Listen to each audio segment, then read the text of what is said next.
اپنی محبت بھری باتوں سے ہمارے دلوں کو منور فرما رہے تھے۔ دوستان عزیز، آپ دیکھ رہے ہیں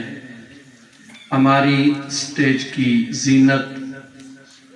بن چکے ہیں ہمارے مہمان خصوصی مفتی اہل سنت، ہر دل عزیز شخصیت، عالم نبیل، فاضل جلیل، فخر العلماء، علامہ مفتی محمد غلام محی الدین ضیائی، فاضل جامعہ رضویہ، سیٹلائٹ ٹاؤن راولپنڈی، آپ یہاں پہ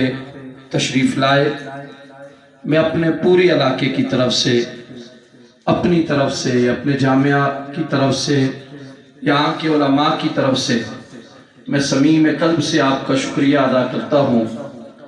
انتہائی مصروف اوقات میں سے آپ نے ہماری مجلس پاک کے لیے وقت نکالا۔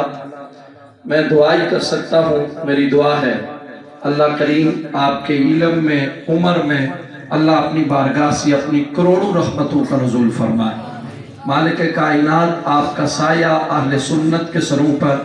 تادیر قائم اور دائم فرمائے۔ آج کا دن انتہائی مصروف دن ہوتا ہے خطباء کے لیے، اور میری معلومات کے مطابق حضرت کی یہ چوتھی تقریر ہے یہاں پہ ہماری مسجد میں، جو میرے پاس معلومات ہیں۔ تو بہرحال میں جتنا شکریہ ادا کروں اتنا کم ہے۔ آج صبح سے لے کر اس وقت تک علامہ منیب احمد عباسی، علامہ سجاد احمد عباسی، سید طلعت حسین شاہ صاحب، علامہ انضمام الحق عباسی صاحب، علامہ ذاکر محمود عباسی صاحب، علامہ اسد محمود عباسی صاحب، علامہ عبدالباسط قادری صاحب، علامہ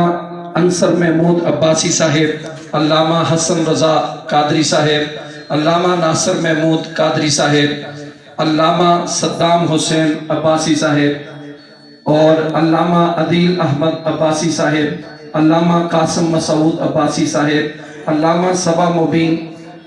صاحب، اور کثیر تعداد میں حضرات علماء کرام یہاں پہ تشریف رکھتے ہیں، علامہ مفتی نعیم گل ہزاروی صاحب، اور بالخصوص